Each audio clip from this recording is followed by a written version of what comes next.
Bienvenido, soy Extravaganza Grotesque y en este bloque vamos a hablar de películas sobre asesinos. He dividido este subgénero de películas de terror sobre asesinos en tres: slasher, thriller y venganza. El término slasher en inglés deriva de la palabra slash, que en español significa apuñalar. Las pelis slasher tienen una serie de características que las convirtió en un auténtico boom cuando comenzaron y que a día de hoy lo siguen siendo. Aquí el elemento principal es el asesino, porque es una persona cuya motivación principal suele ser la venganza por algún tipo de mal que le ocurrió en el pasado. Este asesino, antes o después, vuelve muy enfadado para vengarse de aquellos que le hicieron ese mal, o para vengarse de aquellos que estén relacionados con los que le causaron ese mal, o para acabar simplemente con aquellos que están en el momento equivocado, en el lugar equivocado. Por lo general, estos villanos slasher son como fuerzas sobrehumanas, imparables, con muchísima fuerza y que además no importa lo lento que ellos vayan y lo mucho que tú corras, porque siempre te van a pillar. Cada asesino le suele tener cariño a un tipo de arma, como Michael Myers o Ghostface a los cuchillos, Jason Voorhees a su machete, Leatherface a la motosierra o Freddy Krueger a su monte de cuchillas, y con esto nos regalan muertes satisfactoriamente sangrientas. Las víctimas de estas películas suelen ser un grupo de jóvenes bastante clichés, porque solemos tener al guay del grupo, a la chica guapa, al listillo, a la chica menos popular, al graciosillo del grupo, y muchas veces están liados entre ellos. Y la cosa es que cuando aparece el asesino suele ser porque están haciendo una fiesta más o menos subida de tono en algún lugar más o menos aislado. En estas pelis, los adultos o la figura de la autoridad, cuando aparece, suele ser bastante incompetente y son incapaces de ayudar a los jóvenes, con lo cual se acaban convirtiendo en una muerte más. Yo ya cuando veo que aparece el sheriff del pueblo en este tipo de películas digo que bien, en plan de otra persona a la que el asesino va a matar. Otra característica que crearon estas películas slasher es la figura de la Final Girl. Este personaje es normalmente una chica y sobrevive. Ella es capaz de vencer al asesino porque realmente es la única como que consigue unir las piezas del puzzle y entender lo que está pasando. Suele coincidir que esta Final Girl o chica final es además el objetivo del asesino. Metafóricamente hablando, podemos decir que esta figura de la chica final es dentro de la película lo que nosotros como espectadores somos fuera. Y me explico. Este personaje de la Final Girl llega a un momento de la película en el que tiene una visión completa de los hechos que están pasando, que es la misma visión que estamos teniendo nosotros como espectadores. Y el objetivo del asesino es acabar con ella, de la misma forma que el objetivo de la película es acabar con nosotros al mostrarnos los horrores, ¿no?, que estamos viendo en pantalla. El consenso general establece que la película que prácticamente comenzó con este género fue Halloween, de 1978, seguida muy de cerca por Viernes 13. Aunque para mí la época dorada de estas películas es mediados de los 90 y los 2000. En 1996, Wes Craven creó la primera película slasher que es consciente de la existencia de las películas de terror, Scream. Y a partir de ahí tenemos una larga lista de películas icónicas como por ejemplo Sé lo que hicisteis el último verano, Cherry Falls, Leyenda urbana, La casa de los mil cadáveres, con mi querido Capitán Spaulding. Es que me encanta esa película. Y así un largo etcétera.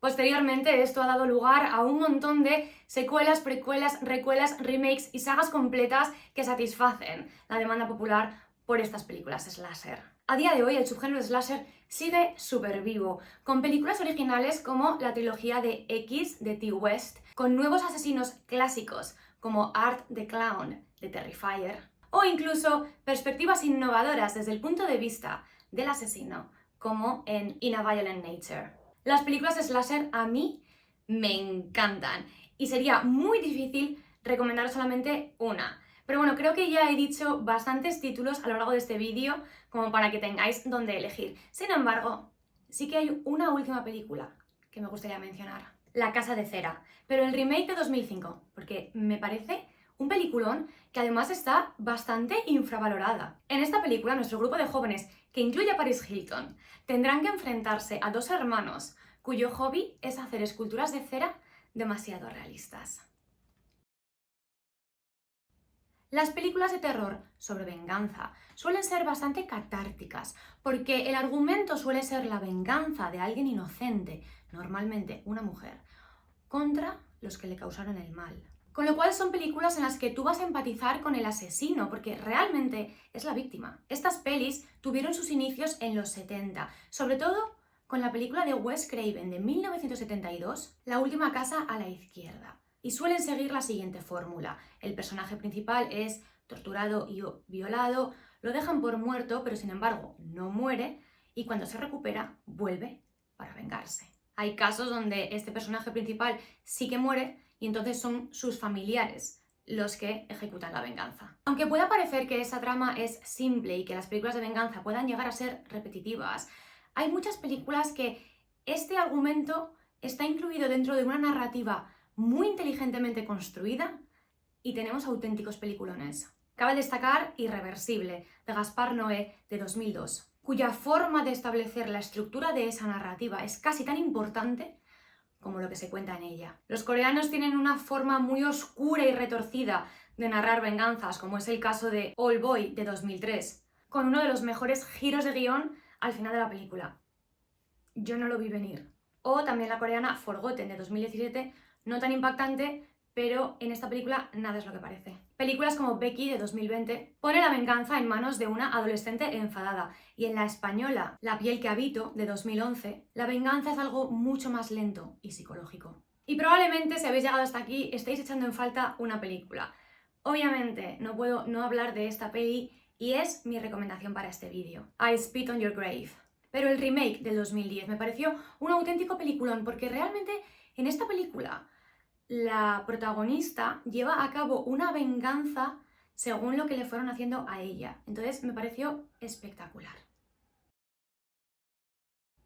El nombre del género thriller viene de la palabra inglesa thrill, que significa emocionar, pero de una forma como intrigante y de suspense. El thriller es un género en sí mismo, pero hay veces que se junta con el terror, y son estas las películas que a mí más me gustan. Mientras que el thriller se centra más en la tensión y el misterio, los thrillers de terror no se cortan a la hora de enseñarte las obras de los asesinos. El terror que provocan estas películas es simple. ¿Podrías convertirte tú en la siguiente víctima de un asesino? Ninguno de nosotros está a salvo al 100%. Ser demasiado amable con Ted Bundy. Ligar con alguien en una discoteca y que resulte ser Jeffrey Dahmer. O contratar a un payaso y que tu hijo conozca sin querer a Gacy. Son situaciones normales que le causó la muerte a varias personas y que nos puede pasar a cualquiera. Pero ni siquiera tienes que hacer nada para acabar así. Richard Ramírez se colaba en casas de forma aleatoria y el fantasma de Texarkana te convertía en su objetivo solamente por el hecho de estar enamorado. Son casos reales los que han servido como inspiración para hacer películas de thrillers de terror. Fue el caso de Ed Gein y su macabra tapicería lo que sirvió como inspiración para una de las películas que más revolucionó el género.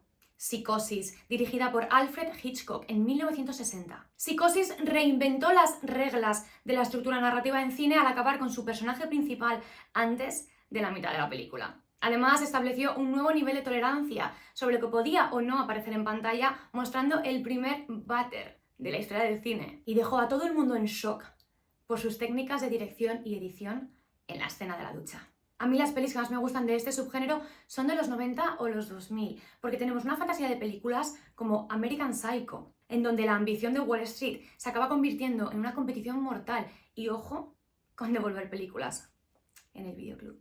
Seven, de 1995, nos dio los asesinatos más creativos hasta ese momento, basados en los 7 pecados capitales. El coleccionista de huesos, del 99, y Asesinato 1-2-3, del 2002, nos cuentan macabros juegos de caza de gato y ratón entre policía y asesinos. Aunque también tenemos muy buenas películas de thrillers de terror más recientes, como The Retaliators, del 2022, en la que es un padre el que busca respuestas sobre el asesinato de su hija al ritmo de la mejor banda sonora de rock que tiene ningún thriller de terror. Todas estas pelis nos presentan crímenes reales, macabros, cometidos por personas de carne y hueso, como tú y como yo, que atormentan a los detectives que tienen que capturar a estos asesinos. Y como doy por hecho que las películas que he ido mencionando ya las habéis visto, mi recomendación de thriller de terror es California, película de 1993 en la que Brad Pitt, Juliette Lewis, David Duchovny y Michelle Forbes comparten el peor viaje en BlaBlaCar de su vida por culpa de un libro de asesinos en serie.